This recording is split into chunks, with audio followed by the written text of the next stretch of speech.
અધિકારી રાજ એટલે કે અધિકારીઓ કોઈનું માનતા નથી, મનમાની કરી રહ્યા છે અને આખાડા કાન અમુક કામ માટે કરી રહ્યા છે। 5 ધારાસભ્યો ભેગા થયા છે।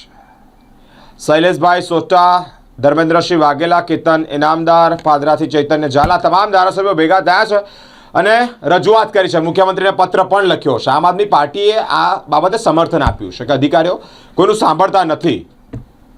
ધારાસભ્યોને સમર્થન આપતા આમ આદમી પાર્ટીના કાર્યકર્તાઓ અને નેતાઓ જોવા મળ્યા છે। વડોદરા જિલ્લાના 5 ધારાસભ્યો દ્વારા અધિકારી રાજ સામે અવાજ ઉઠાવતા તેને પગલે જ આમ આદમી પાર્ટી સમર્થન કર્યું છે। વડોદરા જિલ્લાના 5 ધારાસભ્યો કેતન ઇનામદાર, શૈલેષ મહેતા, ધર્મેન્દ્રસિંહ વાઘેલા, અક્ષય પટેલ, ચૈતન્ય ઝાલા દ્વારા કલેક્ટર અને વહીવટી અધિકારીઓની જોહુકમી તથા મનમાની સામે અવાજ ઉઠાવી મુખ્યમંત્રી કાર્યાલયમાં લેખિત રજૂઆત કરવામાં આવી। આ પગલે વડોદરા શહેર આમ આદમી પાર્ટી દ્વારા 5 ધારાસભ્યોનો આભાર વ્યક્ત કરવામાં આવ્યો છે। તેમના સમર્થન દર્શાવતો પત્ર પણ પાઠવવામાં આવ્યો છે। આ પ્રસંગે આમ આદમી પાર્ટીના શહેર પ્રમુખ અશોક ઓઝા જણાવ્યું છે કે આમ આદમી પાર્ટીના 5 ધારાસભ્યોનો દિલથી આભાર પણ વ્યક્ત કરે છે, કારણ કે તેમની સિસ્ટમનો એક અત્યંત ગંભીર મુદ્દો સામે આવ્યો છે। હાલ સામાન્ય નાગરિકો જ્યારે સરકારી કચેરીઓમાં જાય ત્યારે તેમની સાથે અપમાનજનક વર્તન કરવામાં આવે છે, યોગ્ય સમય કામ પણ નથી થતું। અત્યાર સુધી આ તકલીફ માત્ર સામાન્ય જનતાએ સહન કરવી પડી હતી, પરંતુ ભાજપના ધારાસભ્યો ખુદ સ્વીકાર્યું છે કે અધિકારીઓની મનમાની તમામ હદો વટાવી ચૂક્યા છે। અશોકભાઈ ઓઝા વધુમાં માહિતી આપી રહ્યા છે।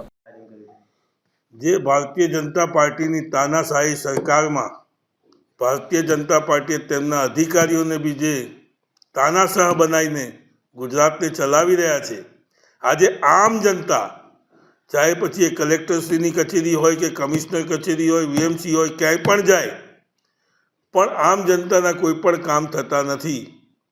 આમ જનતાના તો ઠીક, પણ ભારતીય જનતા પાર્ટીના 5 ધારાસભ્યો જે વડોદરા જિલ્લાના છે તેમણે પણ આ વસ્તુ કબૂલી છે અને તેમને મુખ્યમંત્રીની સામે લેખિતમાં ફરિયાદ કરી છે। તો જો મંત્રીઓના કે ધારાસભ્યોના અધિકારીઓ ન સાંભળતા હોય, બેફામ બન્યા હોય, તો આમ જનતાનું તે લોકો શું સાંભળશે? આમ જનતાના કામો શું કરશે? આજે અમને ગર્વ છે કે આ 5 ધારાસભ્યો સત્તામાં હોવા છતાં સત્તાની સામે પડી અને સત્તાની પોલ ખોલી રહ્યા છે કે જે એમના અધિકારીઓ છે તે બેફામ બન્યા છે તે પણ ભારતીય જનતા પાર્ટીની રાહે ચાલી રહ્યા છે। જેમ ભારતીય જનતા પાર્ટી તાનાશાહ સરકાર ચલાવી રહી છે એ આજે એમને જ ભારે પડી રહ્યું છે કે એમના જ અધિકારીઓ એમના શાસકોની સામે પડી અને એમના પણ કોઈ પણ જાતના કામ નથી કરતા, તો આમ જનતાના શું કામ કરશે? આજે જે રીતે આ 5 ધારાસભ્યો સામે આવી ખુલી અને આમ આદમી ભારતીય જનતા પાર્ટીની જે પોલ ખોલી રહ્યા છે તેના માટે હું એમનો આભાર વ્યક્ત કરું છું।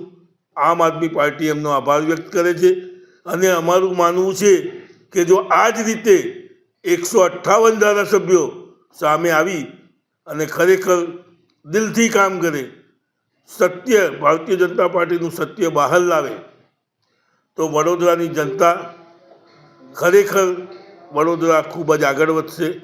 વડોદરા નહીં પરંતુ આખું ગુજરાત આગળ વધશે, આખો દેશ આગળ વધશે, પરંતુ આ ક્યારેય શક્ય નથી, કારણ કે આ તાનાશાહ સરકાર આ ખાડા કાન કરી અને જો પોતાના ધારાસભ્યોને જ માન સન્માન ન આપતી હોય તો આમ જનતાને ક્યાંથી આપશે?